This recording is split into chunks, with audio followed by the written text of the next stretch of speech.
2 years later, the pain is still fresh for workers and their families. Today is the anniversary of the Lakeland explosion and fire. To mark the somber occasion, survivors and supporters gathered on a walk for justice and called for a public inquiry. How do I tell my children daily that we waited 2 years for justice? We waited 865 days for justice and we got nothing. As the walk for justice wove through Prince George, there were many signs, but only one message: the need for a public inquiry into the mill explosions at Lakeland and Babine Forest Products. Curtis Ducharme was there that fateful night of April 23, 2012. When I open my eyes, I can just see nothing but flames. Basically, I was in hell is what it felt like. And I found Glenn Roche, and he was just looking at me with the whites of his eyes, like, I need help, I have to get to a hospital. Roche would die in hospital. Co-worker Alan Little was also killed, and more than 20 others were injured.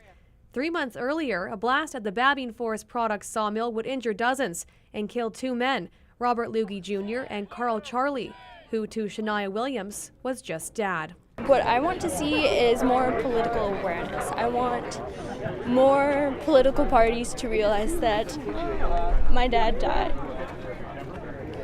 all because of a corporate that wanted to see more production value than work safety. A WorkSafe BC investigation called for criminal charges, but Crown lawyers couldn't support the case, prompting a review of the agency and a coroner's inquest. The coroner's inquest can determine the cause of death, can determine some things around it, but won't address what's required here, which is an independent review of WorkSafe BC and an assessment of responsibility in the case of what happened. I say liberals, you say shame. Liberals! Shame! Liberals! Shame! Liberals! Shame! The Walk of Justice passed WorkSafe BC, as well as MLA Shirley Bond's constituency office.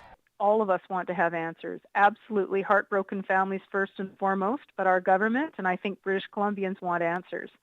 And when we look at the options available, we strongly believe that a coroner's inquest is the best venue to look at the very important questions and concerns that are raised about the explosion. I'm angry maybe at both sides, but at the same time I'm just trying to live life. Kelly Linehan, CKPG News.